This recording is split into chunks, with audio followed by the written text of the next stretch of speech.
Welcome to నా news. ముందుగా headlines చూద్దాం. మహిళలపై అత్యాచారాలు పెరిగాయని ప్రభుత్వంపై కవిత ఆరోపణలు. ఏడాదిలో 2500 కేసులు నమోదయ్యాయని కవిత సంచలన వ్యాఖ్యలు. రోజుకు 7గురిపై అత్యాచారాలు జరుగుతున్నాయని కవిత ఆందోళన. మహిళల భద్రతపై ప్రభుత్వం విఫలమైందని కవిత తీవ్ర విమర్శలు. యోగా మహోత్సవంలో పాల్గొన్న కేంద్ర మంత్రి కిషన్ రెడ్డి. యోగా ద్వారా ఆరోగ్యాన్ని కాపాడుకోవాలని ప్రజలకు పిలుపు. వేలాది మందితో కలిసి యోగాసనాలు చేసిన కిషన్ రెడ్డి. యోగా భారతదేశం గొప్ప కానుక అని మంత్రి కిషన్ రెడ్డి వ్యాఖ్యలు.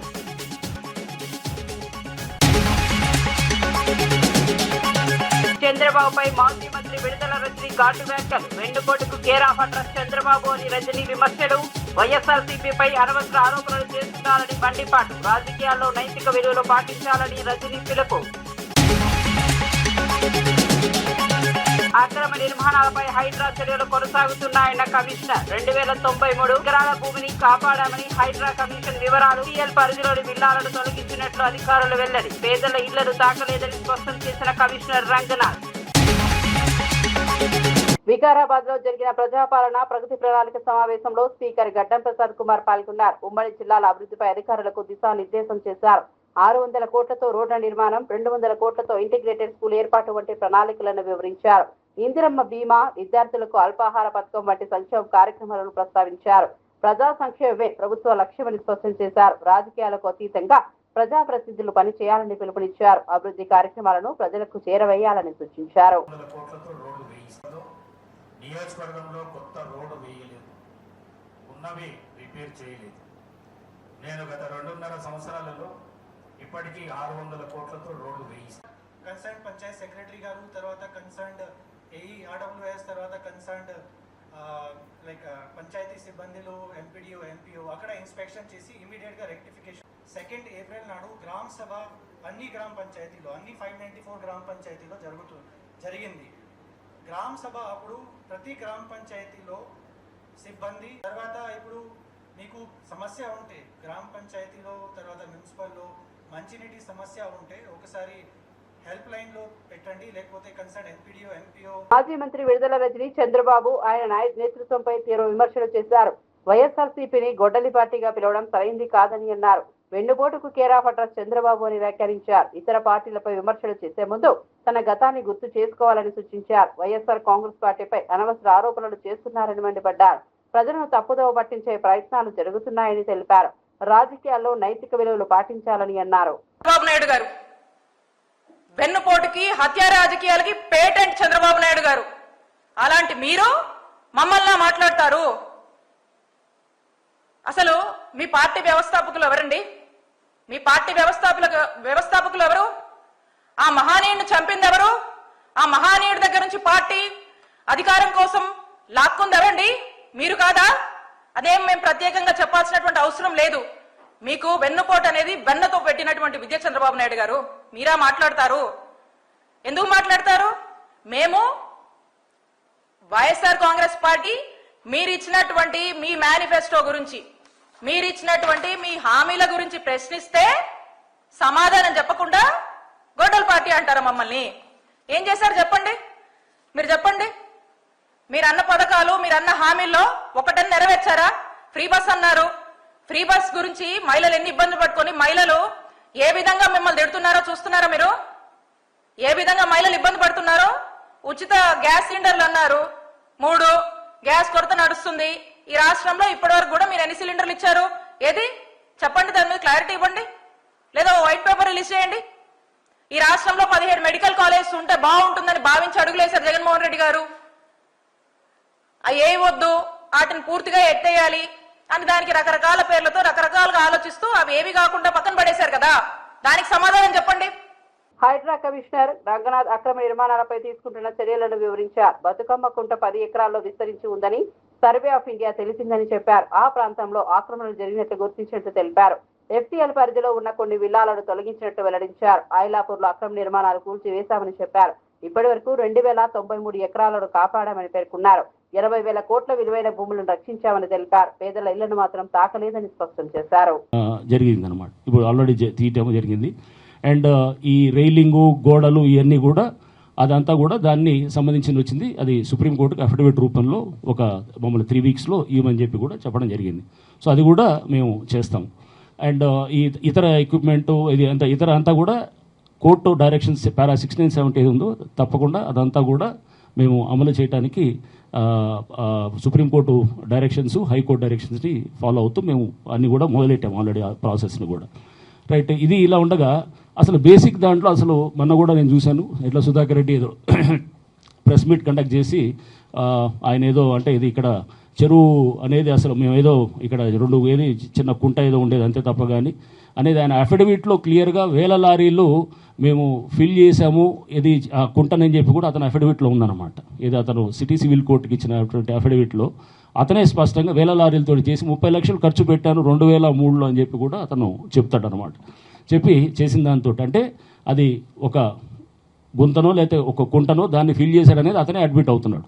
ఇప్పుడు మీకు జస్ట్ అసలు సింపుల్గా అసలు అంటే సింపుల్ టెస్ట్ అనమాట. మామూలుగా మనము గూగుల్ ఎర్త్ మీద మేము సర్వే ఆఫ్ ఇండియా మ్యాప్ని సూపర్ ఇంపోజ్ చేసామన్నమాట. అది మేము చూపిస్తాం ఒకసారి. అంటే ఆ ప్రాంతంలో చెరువు ఉందా లేదా అనేది సర్వే ఆఫ్ ఇండియా 1970లో కేంద్ర ప్రభుత్వ సంస్థ అయినటువంటి సర్వే ఆఫ్ ఇండియా సర్వే చేసి వాళ్ళు ఇచ్చినటువంటి మ్యాప్ ఇది. సర్వే ఆఫ్ ఇండియా మీకు స్క్రీన్ మీద కనబడుతుంది. సర్వే ఆఫ్ ఇండియా మ్యాప్ ఇది. ఇది ఏదైతే కనుక ఇక్కడ మీకు చూపిస్తున్నామో ఇది survey of India map. So దీని మీద ఇప్పుడు మీరు చూస్తున్నారు ఇది మూసీలో కలుస్తున్నటువంటి వాగ్. ఇది వాగ్ వెళ్తుంది. ఇది రైల్వే ట్రాక్. ఇక్కడ మీరు చూస్తున్నారు రైల్వే ట్రాక్ ఉంది. మూసీలో కలిసిన వాగు. బతుకమ్మ కుంట మీకు దాని మీద ఇది మీరు చూస్తున్నారు బతుకమ్మ కుంట. ఇది బతుకమ్మ కుంట ఇప్పుడు. సో దీన్ని ఇప్పుడు ఒకసారి మనం ఇప్పుడు డెవలప్ చేసిన బతుకమ్మ కుంట కరెక్ట్గా దాని మీద కూర్చుంటుందో లేదో కూడా మీరు చూస్తారు. ఒక్కసారి కిరణ్ అది రన్ చేయండి. సో ఇప్పుడు చూస్తే ఒకసారి ఈ ట్రాక్ రైల్వే ట్రాక్ ఈ ట్రాక్ మ్యాప్ 2 టాలీ అవుతున్నాయి చూడండి. ఈ నాలా ఇది నాలాకి ఇప్పుడు వచ్చేది ఈ నాలా గూగుల్ ఎర్త్. ఇది పైది గూగుల్ ఎర్త్, కింద సర్వే ఆఫ్ ఇండియా. ఇది చూడండి ఇది ఈ నాలా. రైట్, ఇంకా కింద తీసుకురండి. ఇగో బతుకమ్మ కుంట మేము డెవలప్ చేసింది పైకి తీసుకెళ్ళి ఒకసారి. ఇది చూడండి ఇది ఇక్కడ బతుకమ్మ కుంట డెవలప్ చేసింది. ఇది బతుకమ్మ కుంట. So this is Bathukamma Kunta sitting straight on అది సర్వే ఆఫ్ ఇండియా మ్యాప్లో మార్క్ చేసిన వాటర్ బాడీ మీద అనమాట. So which is a very very clear indication that survey of India 1970లో చేసినప్పుడు అక్కడ వాటర్ బాడీ ఉంది. సర్వే ఆఫ్ ఇండియా చేసిన దాంట్లో 10 acres మ్యాప్ అనేది ఇది మీరు చూస్తున్నారు. ఎందుకంటే ఇది ఎగ్జాక్ట్గా సూపర్ ఇంపోజ్ చేసామన్నమాట. ఇది మా జిఎస్. కాళేశ్వరం ప్రాజెక్టులో అవినీతి జరిగిందని బీఆర్ఎస్ నేత కవిత వ్యాఖ్యలు ప్రస్తావిస్తూ గజ్జెలకాంతం సంచలన ఆరోపణలు చేశారు. కేసీఆర్, హరీష్ రావు ఈ ప్రాజెక్టులో దోపిడీ చేశారని కవిత చెప్పిందని పేర్కొన్నారు. ఆస్తుల పంపకాల విషయంలో తలెత్తిన వివాదాల వల్లే ఈ విషయాలు బయటకు వస్తున్నాయని అన్నారు. పార్టీ అంతర్గత విభేదాలు బయటపడుతున్నాయని విమర్శించారు. తెలంగాణ ప్రజల సమస్యలను కాంగ్రెస్ ప్రభుత్వం పరిష్కరిస్తోందని తెలిపారు. కేసీఆర్ కుటుంబ రాజకీయాలపై తీవ్ర విమర్శలు చేశారు. వాస్తవే 8 లక్షల కోట్లు అప్పు చేసింది వాస్తవమే. తెలంగాణ రాష్ట్రాన్ని దోచుకున్నది వాస్తవని కవితనే ఒప్పుకుంటుంది కదా. మొదలు కవిత గురించి తెలుసుకోవయ్యా, మా పార్టీ గురించి కాదు. ఈ తెలంగాణ ప్రజల గురించి వదిలేయి. తెలంగాణ ప్రజల గురించి కాంగ్రెస్ పార్టీ, కాంగ్రెస్ ప్రభుత్వము, మా ముఖ్యమంత్రి గారు చూసుకుంటారు. మొదలు మీ ఆస్తి పంపకాలు. ఇప్పుడు కవిత గారు బయటకు వచ్చింది ఎందుకు? మీరు ఆస్తులు పంపకాల కాడ గొడవ జరిగింది. కేసీఆర్ 3 లక్షల కోట్ల ఆస్తి సంపాదించాడు. అది పంపకాలు సరిగా జరగలేదు. 30,000 ఎకరాలు హైదరాబాద్ చుట్టూ 30,000 ఎకరాలు బినామీ పేర్ల మీద సంపాదించారు. అది పంపకాలు సరిగా జరగలేదు. కేసీఆర్ ఏమన్నాడు తెలుసు నా అక్క కవితక్క? కేసీఆర్ గారు ఆ రోజు ఏమన్నాడు? నాకు పదవులు వద్దు, తెలంగాణ రాష్ట్రం అత్తే చాలు, నేను కావలి కుక్కలాగా ఉంటా, లేకుంటే తల నరుక్కుంటా. నరుక్కున్నాడా అమ్మ కేసీఆర్? కావలి కుక్కలాగా ఉన్నాడా అమ్మ? ఇప్పుడు నువ్వు రాళ్లతో ఎవరు కొడతారమ్మా? అంటే మీరు మాటలు నేర్చుకున్నారమ్మా. మీ కుటుంబము ఒక దొరస అని మాటలు నేర్చుకొని తెలంగాణ ప్రజలను మభ్యపెట్టాలని చూస్తున్నారు. అది సాధ్యం కాదు. తెలంగాణ ప్రజలకు అన్ని విషయాలు తెలుసు. హైదరాబాద్ లో జరిగిన యోగా మహోత్సవం కార్యక్రమంలో కేంద్ర మంత్రి కిషన్ రెడ్డి పాల్గొన్నారు. అంతర్జాతీయ యోగా దినోత్సవానికి ముందుగా నిర్వహించిన ఈ కార్యక్రమంలో వేలాది మంది పాల్గొన్నారు. మంత్రి స్వయంగా యోగాసనాలు చేస్తూ ప్రజలకు ప్రేరణగా నిలిచారు. యోగా భారతదేశం ప్రపంచానికి అందించిన గొప్ప కానుక అని పేర్కొన్నారు. ప్రతి ఒక్కరూ ఆరోగ్యకరమైన జీవనశైలి కోసం యోగాను అలవర్చుకోవాలని పిలుపునిచ్చారు. యోగా ద్వారా శారీరక, మానసిక ఆరోగ్యం మెరుగుపడుతుందని తెలిపారు. meditative posture, which you feel comfortable. Keep your neck back erect. We are going to start today's session with the prayer. प्रार्थना से शुरू करेंगे. Join both the hands and adopt Namaskar Mudra. This session with warm-up exercise, loosely exercise, which will help to prepare your mind and body to practice. लेके आएगा. सर्वप्रथम सीधा खड़े हो जाइए, कमर की दूरी बना के रखिए और दोनों हाथों को सहजता से कमर पर रखिए. पहले हम गर्दन को आगे और पीछे झुकाने का क्रिया करेंगे. Bending the neck front end back. धीरे से श्वास छोड़ते हुए गर्दन को आगे की तरफ लेके slowly exhale, bring your head down, then slowly inhale, take your head back. Once again, slowly breathe out, come down, then slowly breathe in, take your head back. So one more time we are going to do with complete awareness. गर्दन पर ध्यान रखते हुए श्वास प्रश्वास के साथ धीरे धीरे श्वास छोड़ते हुए गर्दन को नीचे और धीरे धीरे श्वास लेते हुए गर्दन को और धीरे धीरे श्वास छोड़ते हुए गर्दन को सामान्य स्थिति में लेके आएंगे. अब हम गर्दन को राइट एंड लेफ्ट झुकाने का प्रयास करेंगे. श्वास छोड़ते हुए सिर गर्दन को राइट साइड दाएं तरफ झुकाइए और धीरे धीरे श्वास लेते हुए गर्दन को सामान्य स्थिति में. उसी तरह श्वास छोड़ते हुए गर्दन को बाएं तरफ लेफ्ट साइड झुकाइए और धीरे धीरे श्वास लेते हुए गर्दन को सामान्य स्थिति में. एक और बार इसका अभ्यास करेंगे. पूरा ध्यान गर्दन पे उत्पन्न होने वाले खिंचाव को महसूस करने का प्रयास. Try to feel the changes in your neck muscle with complete awareness. धीरे धीरे श्वास छोड़ते हुए सामान्य स्थिति में आइए और शरीर में उत्पन्न हुए चेंजेस को महसूस करने का प्रयास. अब हम गर्दन को दाएं और बाएं मोड़ने का అభ్యాస్ शुरू करेंगे. వనపర్తి జిల్లా ఆత్మకూరులో బీఆర్ఎస్ నేతలు వరి ధాన్యం కొనుగోలు సమస్యపై ధర్నా చేపట్టారు. వెంటనే ధాన్యం కొనుగోలు చేయాలని ప్రభుత్వాన్ని డిమాండ్ చేశారు. మాజీ ఎమ్మెల్యే చిట్టెం రామ్మోహన్ రెడ్డి నిరసనలో పాల్గొన్నారు. కొనుగోలు కేంద్రాలు ప్రారంభమైన తూకాలు సకాలంలో వేయడం లేదని విమర్శించారు. రైతులు పండించిన ప్రతి గింజను ప్రభుత్వం కొనాలని కోరారు. కాంగ్రెస్ ప్రభుత్వం రైతుల సమస్యలను పట్టించుకోవడం లేదని ఆరోపించారు. వెంటనే చర్యలు తీసుకోకపోతే ప్రజలు తిరగబడతారని హెచ్చరించారు.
ఆర్టీసీ ఉన్నతాధికారులతో మంత్రి పొన్నం ప్రభాకర్ సమావేశం నిర్వహించి కీలక సూచనలు చేశారు. కింది స్థాయి సిబ్బందితో అధికారులు సానుకూలంగా వ్యవహరించాలని తెలిపారు. డ్రైవర్లు కండక్టర్లతో స్నేహపూర్వకంగా ఉండాలని సూచించారు. మే 17 లోపు డిపోల్లో మౌలిక సదుపాయాలు మెరుగుపరచాలని ఆదేశించారు. టాయిలెట్లు, త్రాగునీరు, పరిశుభ్రతపై ప్రత్యేక దృష్టి పెట్టాలని చెప్పారు. ప్రతి 2వ మంగళవారం సిబ్బంది సమస్యలపై గ్రీవెన్స్ సమావేశాలు నిర్వహించాలని సూచించారు. సంస్థలో అంతర్గత విభేదాలు ఉండకూడదని హెచ్చరించారు. ప్రయాణికులతో సత్సంబంధాలు కొనసాగించాలని చెప్పారు. రాష్ట్ర ప్రభుత్వం ప్రజల సంక్షేమాన్ని ప్రధాన లక్ష్యంగా పెట్టుకుని పనిచేస్తోందని మంత్రి పొంగులేటి శ్రీనివాసరెడ్డి తెలిపారు. ప్రజల సమస్యలను అర్థం చేసుకుని తక్షణ పరిష్కారం చూపడం ప్రభుత్వ బాధ్యతగా భావిస్తున్నామని చెప్పారు. ఎన్నికల సమయంలో ఇచ్చిన హామీలను దశల వారీగా అమలు చేస్తున్నామని వెల్లడించారు. ఇప్పటికే అనేక పథకాలు అమల్లోకి వచ్చాయని తెలిపారు. పేదలు, రైతులు, మహిళలు వంటి ప్రతి వర్గానికి అభివృద్ధి కల్పించేందుకు చర్యలు తీసుకుంటున్నామని పేర్కొన్నారు. గ్రామీణ అభివృద్ధిపై ప్రత్యేక దృష్టి సారిస్తున్నామని చెప్పారు. ప్రతి కుటుంబం ఆర్థికంగా బలపడేలా సంక్షేమ పథకాలు అమలు చేస్తున్నామని తెలిపారు. పేదవాడి ఆత్మ గౌరవానికి చిహ్నంగా ఉండే ఒక ఇల్లు డబుల్ బెడ్రూమ్ ఇస్తామని కూడా ప్రతిసార్లు మోసం చేస్తారే కదా ఈ ప్రభుత్వం. ధనిక తెలంగాణ రాష్ట్రాన్ని అప్పుల తెలంగాణ రాష్ట్రంగా చేసిన పేదవాడికి అండదండలుగా ఉంటూ ఇన్ని కార్యక్రమాలను మంచి చేసిందంటే దాన్ని చేస్తూనే చెప్పిన ప్రతి మాటని ఈనాడు ఈ ప్రభుత్వం పేదవాడికి అందిస్తుంటే అది జీర్ణించుకోలేక దాన్ని ఒగ్గబట్టుకోలేక ఒంటి నిండా విషాన్ని నింపుకొని ఈ ప్రభుత్వం మీద గౌరవ ముఖ్యమంత్రి గారి మీద అవాక్కులు చవాక్కులు పేలుతూ మళ్లీ వచ్చేది మా ప్రభుత్వం అని నిస్సిగ్గుగా మాట్లాడటానికి సిగ్గెక్కడ లేదు అని అడుగుతున్నాను. అంతేకాదు ధనిక తెలంగాణ రాష్ట్రంలో ఉన్న ఈ ప్రభుత్వం ఆనాటిని ఈ ప్రభుత్వంలో పేదవాడికి 200 యూనిట్లు ఉచిత కరెంట్ ఇవ్వాలనే ఆలోచన ఈనాడు నీకు రాలే. పేదవాడి పిల్లలు హాస్టల్లో చదువుకునే పిల్లల బువ్వ కూడా సరిగ్గా పెట్టలేకుంటుంటే 200 యూనిట్లు ఉచిత కరెంటే కాదు, 500 రూపాయలకి గ్యాస్ ముద్దే కాదు, పేదవాడికి పేదవాడి ఆడబిడ్డకి కాస్మెటిక్ ఛార్జీల కింద 200%, నైట్ ఛార్జీల కింద 40%. ఈ ప్రభుత్వం పిల్లలలాగే పేదవాడి పిల్లలు కూడా చదువుకోవాలని ఈ కార్యక్రమాలన్నీ ఈ ప్రభుత్వంలో పేదవాళ్ళ పిల్లలకి చేస్తుంది కూడా మీకు కనపడటం లేదా? ఇలా అనేక సంక్షేమ కార్యక్రమాలు చేస్తూ కాళేశ్వరం కట్టాలనే ఆలోచన వచ్చింది. నిజంగా కాళేశ్వరం కట్టాలనే ఆలోచన మంచిదా చెడ్డదా అన్నదానికంటే కూడా దానికి సమాంతరంగా పేదవాడికి మంచి చేయాలనే కోరికలన్నీ, పేదవాడి కోరికలు కూడా తీర్చాలనే ఆలోచనలన్నీ నువ్వు విస్మరించి పేదోడికి ఇల్లు కడితే, పేదోడికి సంక్షేమ కార్యక్రమాలు ఇస్తే దాంట్లో నాకేం కమిషన్ వస్తుందని కాళేశ్వరం. నిజామాబాద్ జిల్లా ఆర్మూర్ మండలం పెరికిట్ గ్రామంలో రైతులు ధాన్యం కొనుగోలు ఆలస్యంపై ఆందోళన చేపట్టారు. తమ పంటను వెంటనే కొనుగోలు చేయాలని ప్రభుత్వాన్ని డిమాండ్ చేశారు. కొనుగోలు కేంద్రాల్లో కార్మికుల కొరత వల్ల మరింత జాప్యం జరుగుతోందని తెలిపారు. ధాన్యానికి కోతలు లేకుండా సరైన ధరకు కొనుగోలు చేయాలని కోరారు. రైతులు నినాదాలు చేస్తూ తమ సమస్యలను అధికారుల దృష్టికి తీసుకెళ్లారు. పంట నిల్వ ఉండటంతో నష్టాలు ఎదురవుతున్నాయని ఆవేదన వ్యక్తం చేశారు. అధికారులు వెంటనే స్పందించి సమస్యను పరిష్కరించాలని డిమాండ్ చేశారు.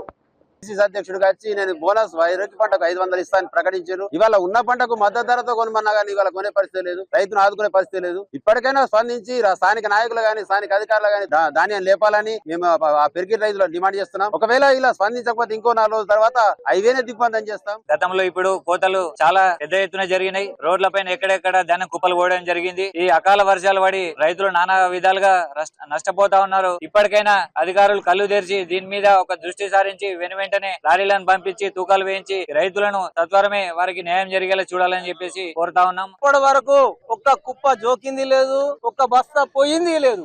నిన్న ఈ రస్తా వరకు చేస్తామని చెప్పి పిలుపునిస్తే రాత్రి దించిర్రు. భద్రాద్రి కొత్తగూడెం జిల్లా చర్ల మండలంలో ఇసుక సొసైటీ సమస్యపై ఉద్రిక్త పరిస్థితులు నెలకొన్నాయి. కమిటీ గడువు ముగిసినా కొత్త కమిటీ ఏర్పాటు ఆలస్యం అవుతోందని ఆరోపించారు. ఈ ఆలస్యం వల్ల సభ్యుల మధ్య గొడవలు పెరిగాయని తెలిపారు. పాత కంపెనీల కోర్టును తప్పుదారి పట్టించి ఇసుక కార్యకలాపాలపై ఆర్డర్లు తెచ్చుకున్నాయని విమర్శించారు. అధికారులు సమయానికి స్పందించి ఉంటే పరిస్థితి ఇలా ఉండేదని అన్నారు. అక్రమాలకు పాల్పడుతున్న వారిపై చర్యలు తీసుకోవాలని డిమాండ్ చేశారు. సమస్యను వెంటనే పరిష్కరించాలని కోరారు. లేని పక్షంలో పరిస్థితులు మరింత ఉద్రిక్తమవుతాయని హెచ్చరించారు. అకౌంట్ మారిన తర్వాత కూడా ఈ రోజు డీసీ ఆఫీస్, ఐటీడీ ఆఫీస్ నుంచి డీసీ ఆఫీస్ కి దీన్ని ఎగ్జామినేషన్ చేయమని చెప్పేసి కూడా పిఓ రాసిన తర్వాత కనీసం ఇప్పటి వరకు డీసీ మాత్రం కూడా పట్టించుకున్నటువంటి పరిస్థితి పక్క కనబడతా ఉంది. దాంతో పాటు ఈ మధ్యకాలంలో టీజీఎండీసీ ఆఫీస్ వాళ్ళు తోలినటువంటి ఇసుక ఏతుందో అది హైకోర్టు నుంచి ఆర్డర్ వచ్చింది కాబట్టి వాళ్ళకి ఆన్లైన్ పెడుతుందని చెప్పేసి కూడా చెప్పడం సరైన పద్ధతి కాదు. పేజ చట్టాన్ని అమలు చేసేటువంటి పరిస్థితి లేదు, ఏజెన్సీ చట్టాన్ని అమలు చేసేటువంటి పరిస్థితి లేదు. గత సంవత్సరం నుండి కూడా తిరుగుతున్నటువంటి ఈ ప్రజలకు మొత్తాన్ని కూడా న్యాయం చేయకోకుండా ఇష్టార్థంగా ఆర్థిక సంబంధాలు ఏర్పాటు చేసుకొని అధికారులు కావాలని చెప్పేసి ఈరోజు మొత్తం కూడా జోక్యం చేసేటువంటి పరిస్థితి కనబడతా ఉంది. కాబట్టి ఈ ఆర్డర్ని వెనక్కి తీసుకోవాల్సిన అవసరం ఉంది. ఇక్కడ నూతన కమిటీ ఏర్పాటు చేసుకున్నాము. ఆ నూతన కమిటీలో మెజార్టీ సభ్యులు, పోలీస్ డిపార్ట్మెంట్, అట్లాగే టీసీఎండిసి డిపార్ట్మెంట్, అట్లాగే డీసీఓ ఆఫీస్ వాళ్ళు, ఐటీడీ ఆఫీస్ వాళ్ళు, అక్కడ ఉన్నటువంటి ఆర్థిక సంబంధించినటువంటి ఎంపీడీఓ కూడా వచ్చినటువంటి పరిస్థితి వచ్చి ఆ సమస్యను పరిష్కారం చేయడం కోసం తనకు సంబంధించిన మహాజన సభకి అటెండ్ అయ్యారు. కాబట్టి దీనికంటే సాక్ష్యం ఏముందని చెప్పేసి కూడా సిపిఎంఎల్ మాస్లాంటి పార్టీ సూటిగా ప్రశ్నిస్తా ఉంది. ఇప్పటికైనా ఈ సమస్యను జటిలం చేస్తే రానున్న రోజుల్లో ప్రజా ఆగ్రహానికి గురి కాకుండా తప్పదు. ఆర్డర్ని రద్దు చేయాలి. కొత్త కమిటీని మొత్తాన్ని కూడా వేసి ఇసుక సంబంధించిన గిరిజన అభివృద్ధికి సంబంధించిన కుటుంబాల అభివృద్ధిని కూడా కొనసాగించాలని చెప్పేసి కూడా సిపిఎంఎల్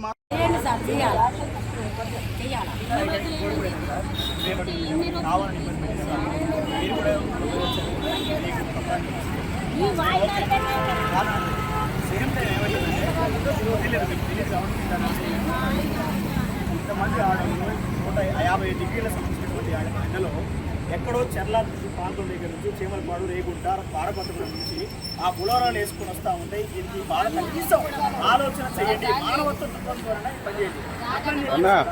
అట్లా చెప్పేసి మేము అన్యాయమైనటువంటి సమస్య, న్యాయమైనటువంటి సమస్య, న్యాయం మా వైపు రెండు ర్యాంపులకు మెజార్టీ సభ్యులకు 40 మంది ఒక పక్క, 10 మంది ఒక పక్క, అంటే 10 మంది ఆడపత్రంలో ఉన్నటువంటి 10 మంది వేస్తారు.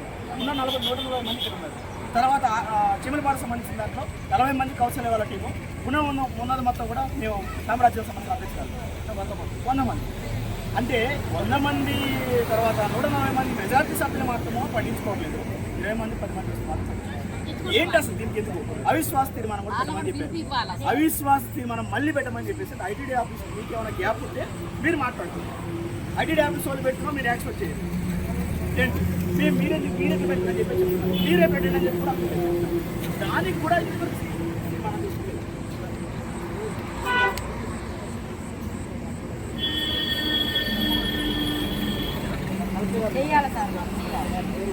మొత్తం డాడీ ఉంది కదా